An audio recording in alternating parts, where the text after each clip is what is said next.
আসসালামু আলাইকুম। আহ, আজকে আমরা জাভার চরম ইম্পর্ট্যান্ট একটি গুরুত্বপূর্ণ বিষয় নিয়ে আলোচনা করব, যেটা জাভার অন্যতম একটি বৈশিষ্ট্য।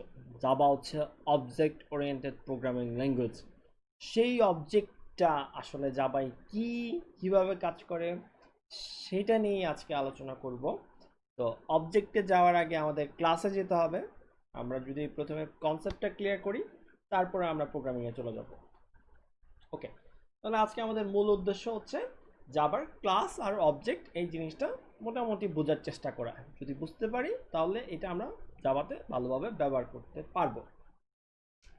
তো আমরা শুরু করতে করতে আমরা তো জানি আমরা নেটবিনস ব্যবহার করি। তো আমরা নেটবিনস চালু করে ফেলি। তাহলে চালু করলে যেটা হবে যে নেটবিনসে আমরা কথা বলার পরে প্রোগ্রাম শুরু করে ফেলতে পারবো। আচ্ছা, তো এখানে জাভাতে এই যে ক্লাস কি আর অবজেক্ট কি এই জিনিসটা তো আমাদের আগে বুঝতে হবে। এইটা বোঝার জন্য আমরা কিছু কনসেপচুয়াল চিন্তা ভাবনা করতে হবে। আমরা প্রথমে একটা ক্লাসরুমের কথা চিন্তা ভাবনা করি।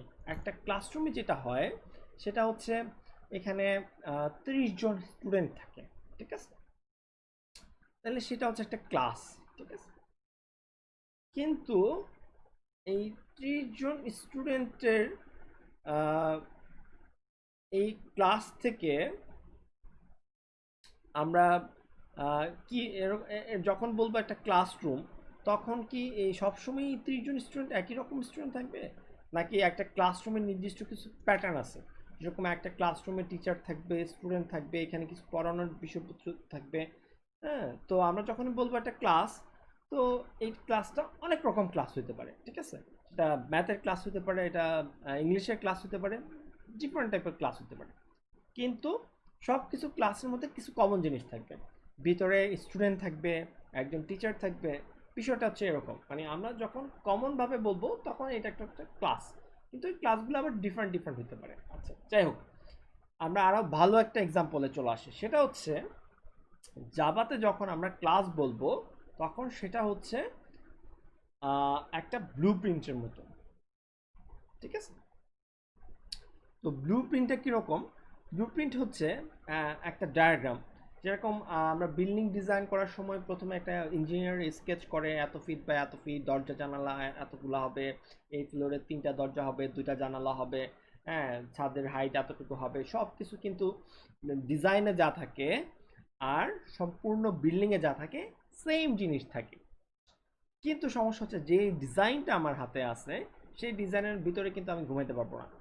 যদিও ওইখানে ফ্ল্যাটে 3টা রুম আছে, বেডরুম আছে, সব কিছু আছে, কিন্তু ওইখানে কেউ ঘুমাতে পারবে না, কিচেনে কেউ রান্না করতে পারবে না, কারণ এটা জাস্ট একটা ডিজাইন।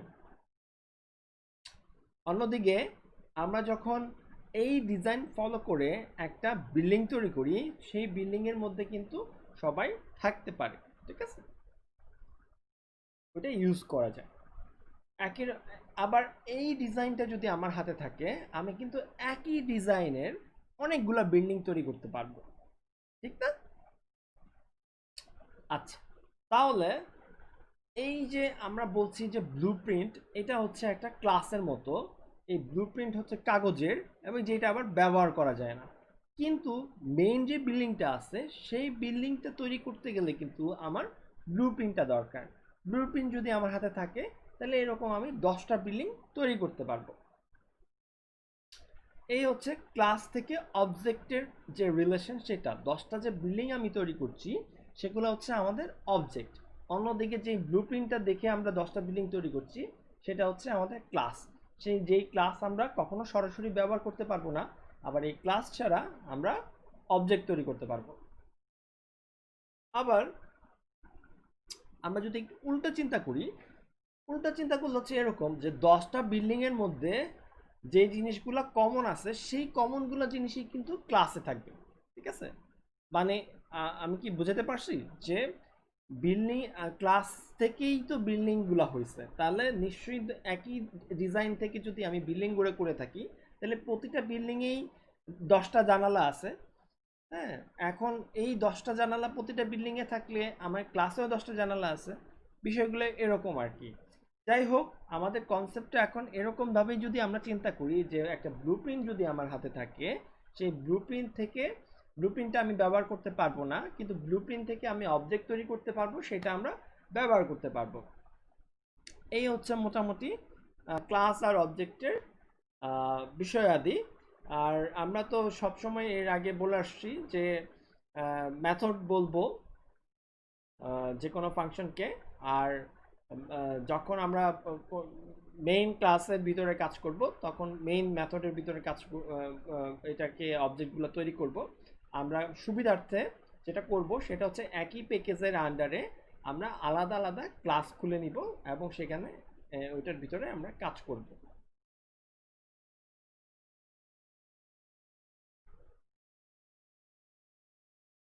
আমরা তাহলে নেটবিনসে চলে যাই। তো নেটবিনসে এর আগে আমরা নামকরণ নিয়ে কিছু কথাবার্তা বলছিলাম যে যখন কোনো প্রোগ্রামের কীরকম নাম দিব আমরা সেটাও একটু দেখে আসি। তো এখানে আমরা দেখতে পাচ্ছি যে ক্লাসের নেম দেওয়ার সময় কি করতে হবে, আপার কেস শব্দ ইউজ করতে হবে। যেরকম হচ্ছে মাই ফার্স্ট জাভা ক্লাস, এখানে মাই ফার্স্ট জাভা ক্লাসের এম বড় হাতের, ফার্স্টের এফ বড় হাতের, জাবার জে এবং সি সবগুলো বড় হাতের। এগুলো হচ্ছে ক্লাস নেমের সময় এই জিনিসটা আমাদের মনে রাখতে হবে। আমরা যখন কোনো মেথডের নাম দিব তখন হচ্ছে আমাদের এই ক্যামেল কেস জিনিসটা থাকবে। ক্যামেল কেস মানে হচ্ছে এই যে উঁচু নিচু, একটা শব্দ উঁচু আর একটা নিচু, এরকম উঁচু নিচু বিষয়গুলো এটা থাকবে। একই সাথে আমাদের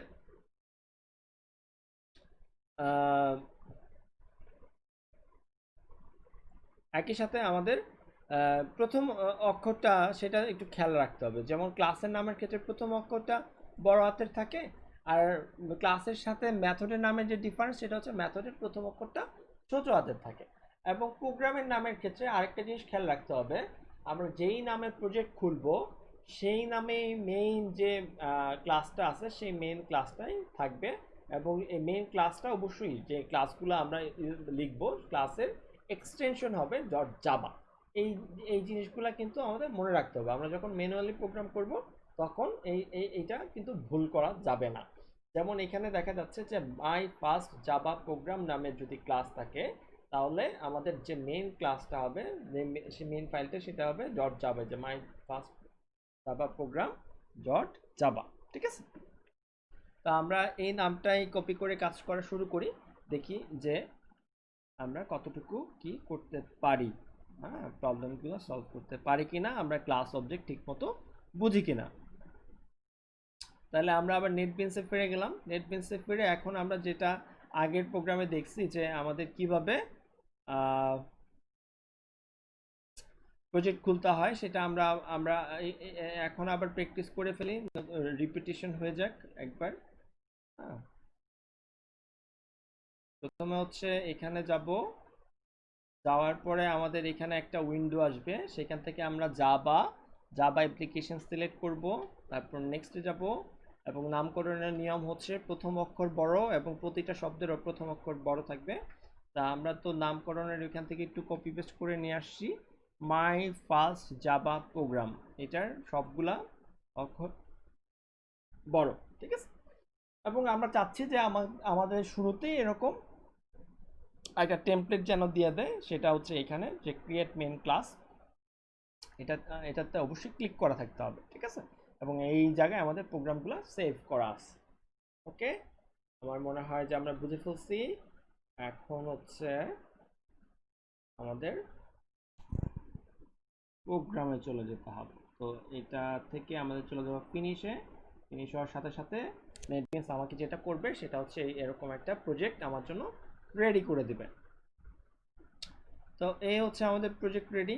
আমাদের জায়গার সুবিধার্থে আমরা প্রথমেই যেটা করব সেটা হচ্ছে উপরের যে রান বিল্ড এই অপশনগুলাকে আমরা একটু জুম আউট করে বাইরে পাঠিয়ে দেব, যেন আমরা একটু বেশি জায়গা পাই।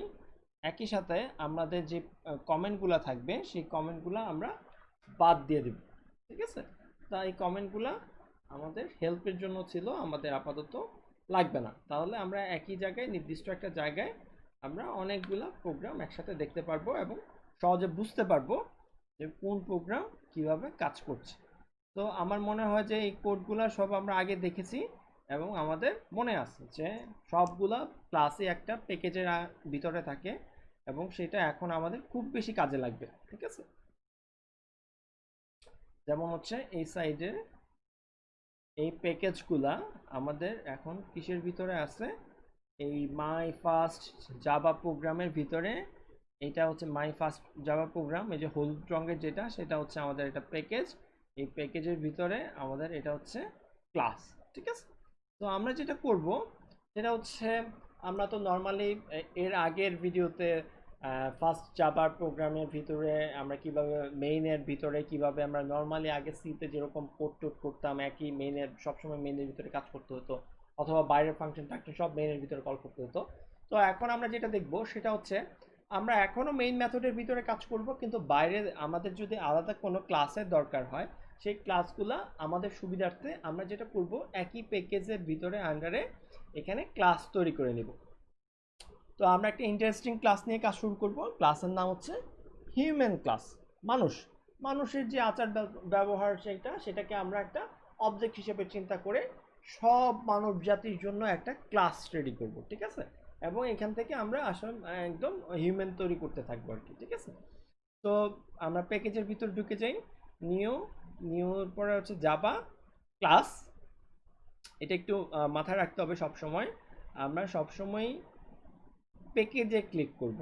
ঠিক আছে, খুবই ইম্পর্টেন্ট, এই প্যাকেজে ক্লিক করব। আমরা যদি অন্য জায়গায় ক্লিক করি তাহলে কিন্তু আমরা পরে এটা লিঙ্ক করায় কাজ করাইতে পারবো না।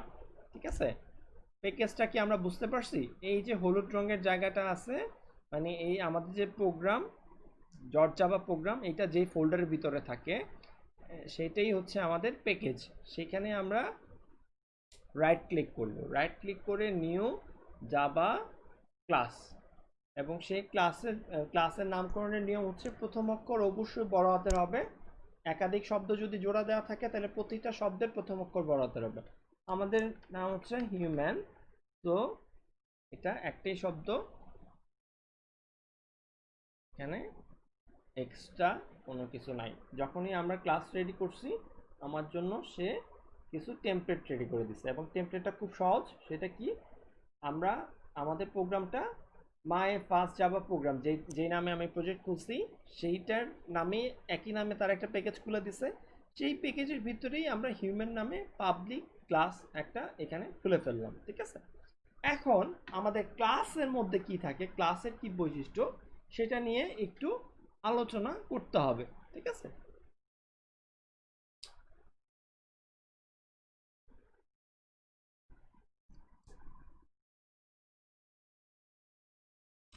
তো ক্লাসের ভিতরে যেটা থাকে প্রথমত কিছু প্রপার্টিজ থাকে, কিছু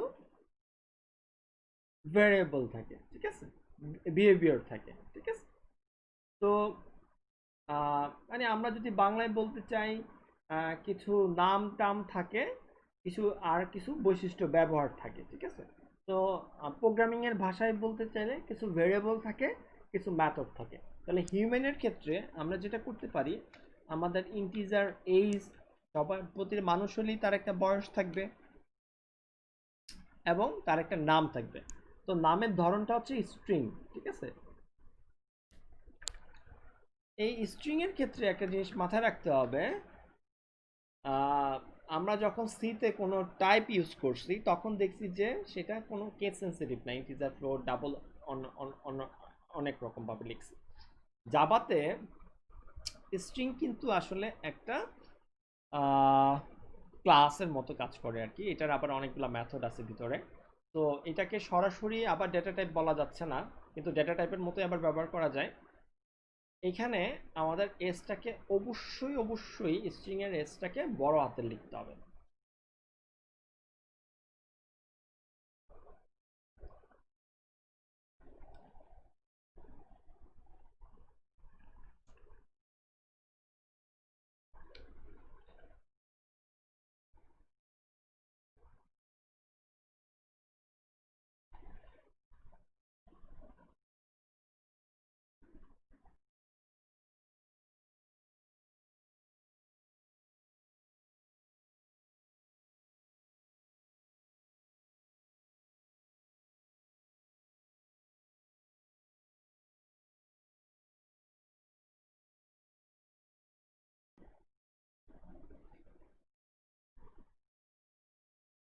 তো আমরা যেটা এখন করব সেটা হচ্ছে একটা মেথড লিখব, ঠিক আছে?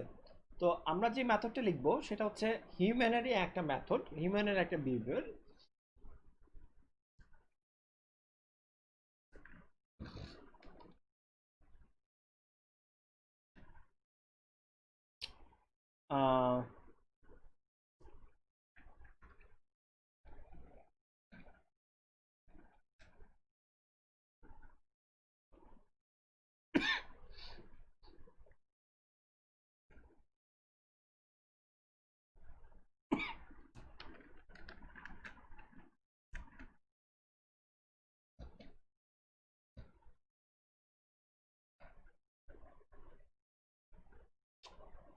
তো আমাদের এখানে যেটা আছে সেটা হচ্ছে হিউম্যান নামে একটা ক্লাস আমরা রেডি করছি, এবং হিউম্যান ক্লাসের মধ্যে কিছু প্রপার্টিজ এবং কিছু বিহেভিয়ার আছে, ঠিক আছে? বিহেভিয়ার বলতে হচ্ছে কিছু মেথড আছে, প্রপার্টিজ বলতে কিছু নাম আছে, ঠিক আছে? তো এটা হচ্ছে হিউম্যানের একটা ব্লুপ্রিন্ট, ঠিক আছে? যেরকম আমি এখন বলতে পারি যে রানা, রাহি, সেলিম, আরিফ, এরকম অনেক নামের ওরা হিউম্যান, ঠিক আছে? এখন এই হিউম্যান গুলা সাথে আমাদের হিউম্যানের একটা ডিফারেন্স আছে। ডিফারেন্সটা হচ্ছে এই যে আমরা এখানে যে কোডটা লিখলাম, এটা হচ্ছে জাস্ট একটা ব্লুপ্রিন্ট। এটা সরাসরি ব্যবহার করা যাবে না, কিন্তু আমি যখন কোনো আদার হিউম্যান তৈরি করব তখন অবশ্যই এটার হেল্প নিতে হবে। এটা দেখে দেখে আমাদের হিউম্যান তৈরি করতে হবে। এটাকে যদি আমি আরো ভালোভাবে এক্সপ্লেন করতে চাই,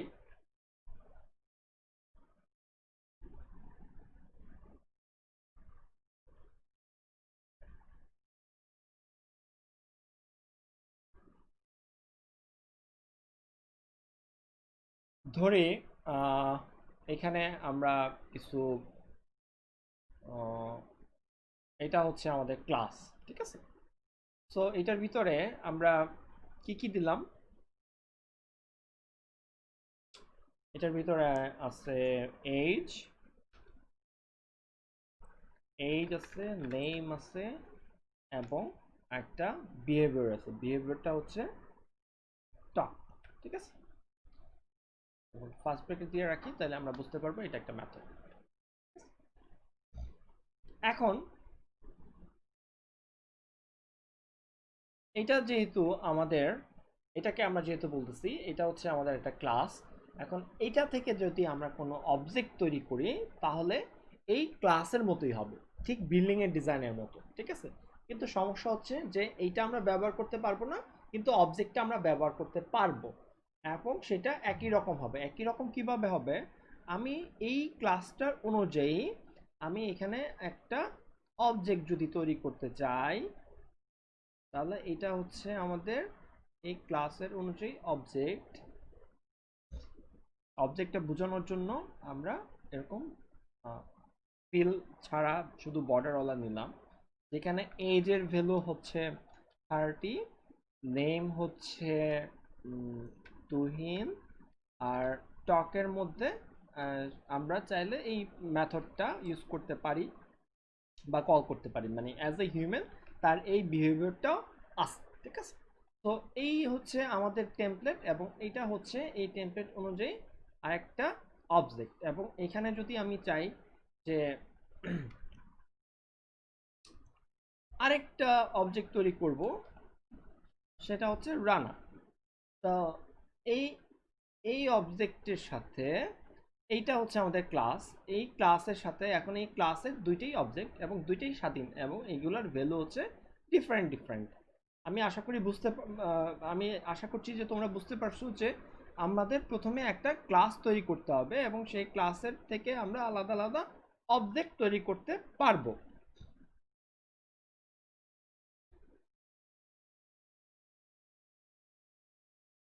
আচ্ছা, আমরা এখন প্রোগ্রামে চলে আসি। আমাদের যেহেতু এখানে ক্লাস রেডি আছে, এখন আমরা এই ক্লাসের অবজেক্ট রেডি করব, এবং সব ম্যাক্সিমাম ক্ষেত্রে বা সবসময় আমরা যেটা দেখব যে ক্লাসের অবজেক্টগুলো আমরা মেইনের ভিতরে গিয়ে তৈরি করছি। তো আমাদের মেইন কোনটা? মেইন যে হচ্ছে যেটার মধ্যে মেইন মেথড আছে, মেইন ক্লাস আমাদের হচ্ছে যে মাই ফার্স্ট জাভা প্রোগ্রাম। তো এই মেইনের মধ্যে হিউম্যান হচ্ছে আমাদের ক্লাস, যে ক্লাসের অবজেক্টটা এখন আমি এই মেইনের ভিতরে তৈরি করব। মেইনের ভিতরে তৈরি করার আগে আমাদের আরেকটা কনসেপ্ট একটু ক্লিয়ার হয়ে আসতে হবে, সেটা আমি আবার এখানে একটু ডিসক্রাইব করার চেষ্টা করি।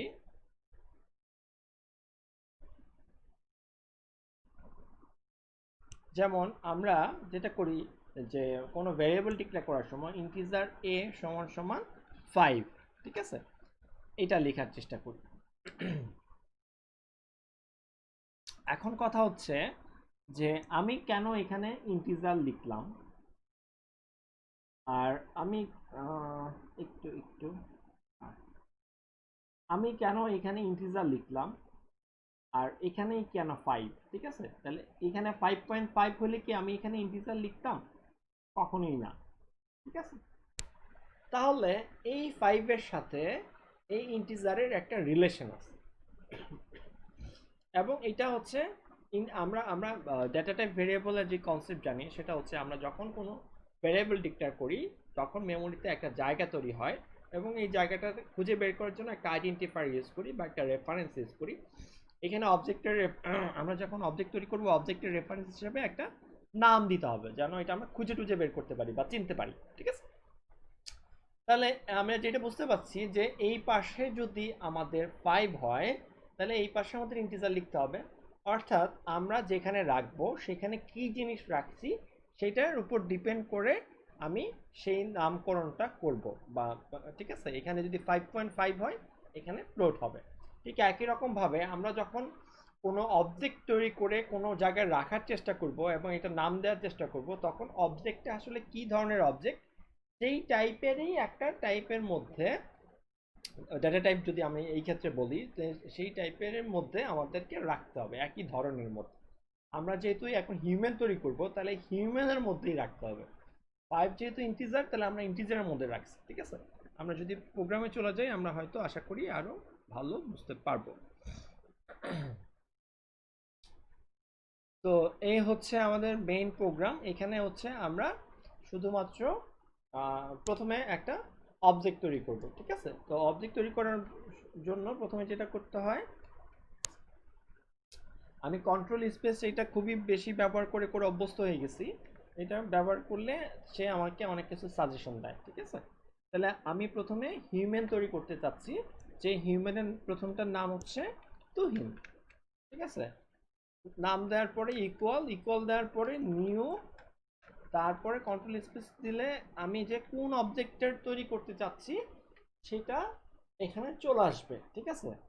তো ডান পাশের এই জায়গাটুকু হচ্ছে যে আমি কোন ক্লাসের অবজেক্টটা তৈরি করতে চাচ্ছি সেটা, আর নিউ হচ্ছে নিউ শব্দটা যেখানেই আমি ব্যবহার করব সেখানেই নতুন একটা ক্লাস ইনিশিয়েট হবে, মানে নতুন একটা ক্লাস তৈরি হবে। আচ্ছা, তাহলে এই যে এই ক্লাসটা হিউম্যান ক্লাসটা সেটা হচ্ছে আমাদের আগের এক্সাম্পলের 5 এর মতো। এখন এটা যেহেতু হিউম্যান টাইপের এই জন্য এটাকে রাখার জন্য আমাদের হিউম্যান টাইপেরই একটা ডেটা টাইপের মতো কিছু একটা দরকার রেফারেন্স, ঠিক আছে? এবং এটা যেহেতু একটা অবজেক্ট এই জন্য আমাদের এখানে একটা অবজেক্ট রেফারেন্স দরকার, ঠিক আছে, মানে একটা আইডেন্টিফায়ার দরকার। তাহলে সেই অবজেক্টটার আমরা একটা নাম দিলাম, হিউম্যান অবজেক্টের নাম দিলাম তুহিন। এখন এই যে বিল্ডিং এর ডিজাইন অনুযায়ী আমরা এখানে একটা অবজেক্ট তৈরি করছি, তাহলে আমরা যদি হিউম্যান ক্লাসে চলে যাই তাহলে হিউম্যান ক্লাসে কি ছিল? এজ ছিল, নেম ছিল এবং টক ছিল, ঠিক আছে? এই এই জিনিসগুলো যদি আমাদের প্ল্যান অনুযায়ী, এটা তো একটা ব্লু প্রিন্ট, ঠিক আছে? এই ব্লু প্রিন্ট অনুযায়ী আমরা একটা হিউম্যান তৈরি করছি তুহিন। এখন এই এই বিষয়গুলো যদি টুইনের ভিতরেও থাকে তাহলে আমরা বলতে পারবো যে ব্লু প্রিন্ট অনুযায়ী আমাদের ডিজাইনটা ঠিক হয়েছে। আমরা দেখি এখন এই জিনিসগুলো আমরা টুইনের ভিতর পাই কিনা। এটা পাওয়ার চেক করার একটা সহজ উপায় হচ্ছে আমরা যদি তুহিনের পরে ডট চিহ্নটা দেই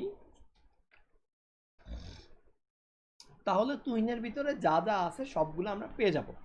এখন এখানে অনেক কিছু এক্সট্রা দেখতে পাচ্ছি, এক্সট্রা দেখার কারণ হচ্ছে এই তুহিনের সাথে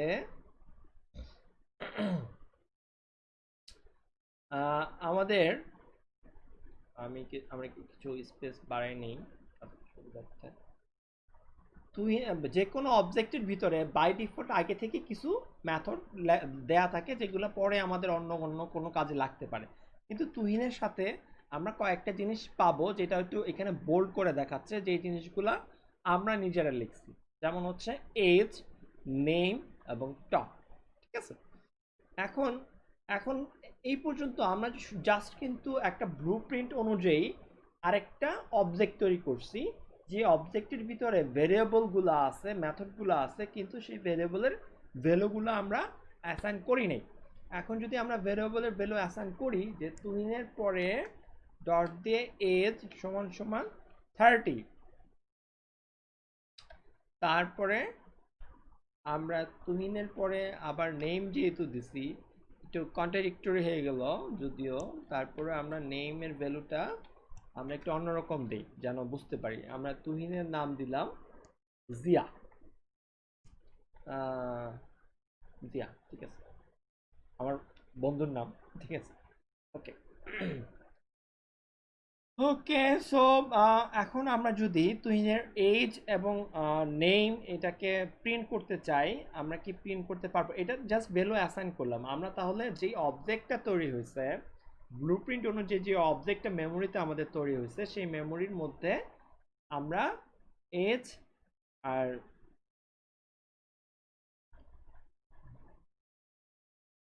আমাদের যে না, এটার নাম হচ্ছে তাহলে তুহিন। ঠিক আছে, তুহিনের ভিতরে আমরা নেমের নাম দিলাম হচ্ছে জিয়া, আর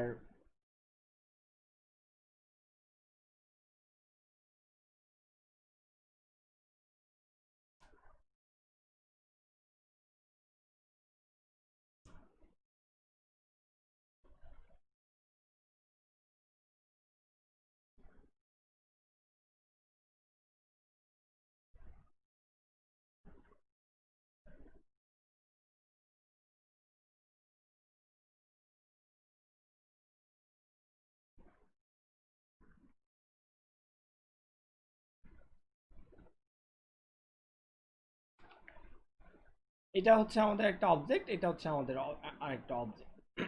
ঠিক আছে, আমরা নেক্সট অবজেক্ট তৈরি করার সময় নেমিং এর ক্ষেত্রে সতর্ক থাকবো। আশা করি সমস্যা হবে না। তো আমরা নেটবিনসে চলে যাই। এখন এই ভ্যালুগুলো আমরা কিভাবে প্রিন্ট করতে পারবো? ঠিক আছে, নর্মালি আমরা যেরকম ভ্যালু প্রিন্ট করতে পারি এইখানে একই রকম ভাবে ভ্যালু প্রিন্ট করতে পারবো। তো সিস্টেম ডট আউট ডট প্রিন্টের মধ্যে আমরা যদি এখন তুহিনের বয়স প্রিন্ট করতে চাই, তাহলে আমরা কি করব? তুহিন ডট এজ, আগে যেরকম আমরা একটা ভেরিয়েবলের ভ্যালু প্রিন্ট করতাম, ঠিক একই রকম ভাবে আমরা একটা ভেরিয়েবলের ভ্যালু এরকম প্রিন্ট করতে পারবো। এইচ 30 প্রিন্ট হয়ে গেছে। ঠিক আছে, আমি যদি এইচের জায়গায় এখন নেম দেই, নেম দিলে কি হবে? নেম জি প্রিন্ট হয়ে গেছে। ঠিক আছে, আর আরেকটা বিষয় সেটা হচ্ছে একই সাথে কিন্তু তুহিনের অবজেক্ট যেহেতু আমরা তৈরি করে ফেলছি, তুহিনের ভিতর কিন্তু একটা মেথড ছিল। ঠিক আছে, সেই মেথডটাকে যদি আমরা কল করি,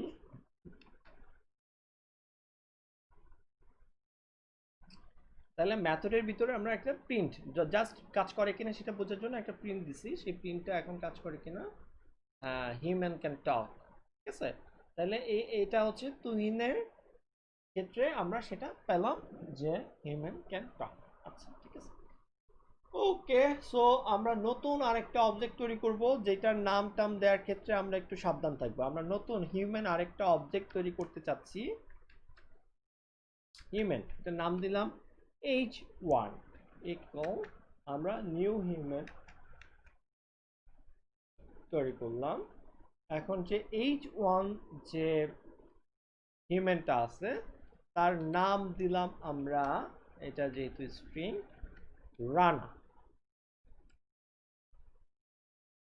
এবং সেমিকোলন, h1 যে হিউম্যানটা আছে তার এজ হবে 20। ঠিক আছে, এই হচ্ছে আমাদের একটা অবজেক্ট তৈরি করলাম। একই রকম ভাবে হিউম্যান ক্লাস যেহেতু আছে আমাদের, তাহলে হিউম্যান ক্লাসের ভিতরে যা আছে, আমরা যখনই হিউম্যানের একটা অবজেক্ট তৈরি করব, সেটা সবসময়ই হিউম্যানের ভিতরে যেই প্রপার্টিসগুলো আছে সেই প্রপার্টিসগুলোই ব্যবহার করতে পারবো, এর বাইরে কিছু কিন্তু আমরা পারবো না।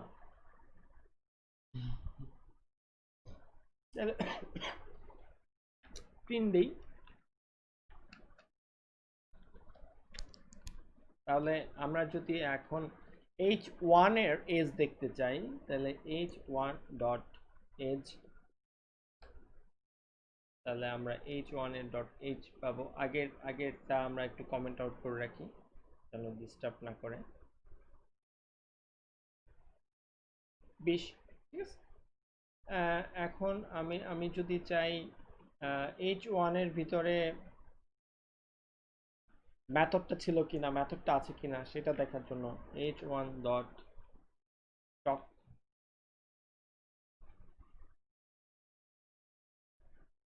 Human can talk. Okay, so মানে আমাদের যেটা বোঝানোর চেষ্টা ছিল, আমি সেখানে চলে যাই আবার, যে আমাদের যেই অবজেক্টটা, আমরা যেই ক্লাসটা তৈরি করব সেই ক্লাসের ভিতরে যে জিনিসগুলো থাকবে, প্রতিটা যখনই আমরা নিউ হিউম্যান বলে একটা অবজেক্ট তৈরি করব, সেই অবজেক্টগুলোর ভিতরে সেই ভেরিয়েবল সেই মেথডগুলো তৈরি হয়ে যাবে। যেহেতু ভেরিয়েবল আমরা ভ্যালু অ্যাসাইন করতে পারি, এই জন্য আমরা পরে এখানে ভ্যালু অ্যাসাইন করতে পারবো, ঠিক আছে। তো আশা করি আমরা কিভাবে একটি ক্লাস লিখব সেটা আমরা নিশ্চয়ই বুঝে গেছি এতক্ষণে, যে আলাদা করে আমরা প্যাকেজের ভিতরে আমরা রাইট ক্লিক করে আমরা আলাদা একটা ক্লাস নিয়ে ক্লাস লিখতে পারবো, এবং ক্লাসের ভিতরে যে জিনিসগুলো থাকবে, কিছু ভেরিয়েবল থাকবে এবং কিছু মেথড থাকবে। এখানে শুধু আমরা একটা মেথড ইউজ করছি, এরকম অনেকগুলা মেথড হতে পারে এবং এরকম অনেকগুলা ভেরিয়েবল থাকতে পারে, ঠিক আছে। এবং এই ভেরিয়েবল এবং মেথডগুলা আমরা যখন একটা অবজেক্ট তৈরি করব, তখন সেগুলা হয় আমরা মেথডকে কল করতে পারবো, অথবা ভেরিয়েবলের ভ্যালু প্রিন্ট করতে পারবো, ভেরিয়েবলের ভ্যালু অ্যাসাইন করতে পারবো। এমনও হতে পারে যে আমি একটা ভেরিয়েবলের ভ্যালু ক্লাস তৈরি করার সময়ই অ্যাসাইন করে দিলাম। যেমন এজ সমান সমান 30, এটা আমরা ক্লাসের ভিতরে দিয়ে দিলাম। এর মানে হচ্ছে এই ক্লাস থেকে এখন যতগুলো অবজেক্ট তৈরি হবে, সবগুলো অবজেক্টের মধ্যে বাই ডিফল্ট এজ 30 থাকবে, ঠিক আছে। এটা আমরা একটু টেস্ট করে ফেলি, যে আমরা h1 যেটা আছে তার আমরা এজ অ্যাসাইন করলাম না, ঠিক আছে। এজ অ্যাসাইন না করে h1 যে ক্লাস অবজেক্টটা তৈরি করছি ক্লাস থেকে, সেইটা প্রিন্ট করতে চাই। তাহলে আমরা প্রিন্ট করব কি, h1 ডট এজ, ঠিক আছে। আমরা আবারও খেয়াল করি, আমি একটু রিপিট করি, আমরা যে ক্লাসটা লিখছি হিউম্যান ক্লাসের ভিতরে এজ আমরা ভ্যালু অ্যাসাইন করে দিছি, এবং এই হিউম্যান ক্লাসের আমরা কিছু অবজেক্ট তৈরি করছি। একটা অবজেক্টের নাম ছিল তুহিন, আর একটা অবজেক্টের নাম হচ্ছে h1। h1 যে অবজেক্টটা আছে সেই অবজেক্টের আমরা h1 এবং তুহিন যেটা আছে তুহিন, সেটাটা আমরা পরে দেখছি। h1 এরটা আগে দেখি। h1 এরটার আমরা তো এখানে কোনো h অ্যাসাইন করি নাই, কিন্তু h প্রিন্ট দিচ্ছি, ঠিক আছে। তো এটা আউটপুট দিলে এখন কি দেখাবে, build run, আউটপুট হচ্ছে 30, ঠিক আছে। হিউম্যান ক্যান টক, এটাও প্রিন্ট হচ্ছে, এটা দরকার নাই। অর্থাৎ আমরা যদি ক্লাসে কোনো ভ্যালু ডিক্লেয়ার করে দেই, আর ওই ক্লাস থেকে যদি কোনো অবজেক্ট তৈরি করি, ওই ভ্যালু কিন্তু সবাই পেয়ে যাবে, ঠিক আছে। একটা ক্লাস থেকে আমরা 10,000, 15, 20,000 যত খুশি আমরা অবজেক্ট তৈরি করতে পারি। আর একটা জিনিস আমরা উপরে তুহিনেরটা দেখি, যে ক্লাসের মধ্যে কিন্তু 30 বলছে, এখন তুহিনকে আমরা 7 বছরের বানাই দিলাম। এখন আমি যদি তুহিনের ভ্যালু প্রিন্ট করি, তখন কি দেখাবে, 30 দেখাবে না 60 দেখাবে? আমরা h1টাকে যদি স্টপ করে রাখি, তুহিনের এজ এখন আমরা প্রিন্ট করলে 60 দেখাচ্ছে, ঠিক আছে। এখন এটা কেন?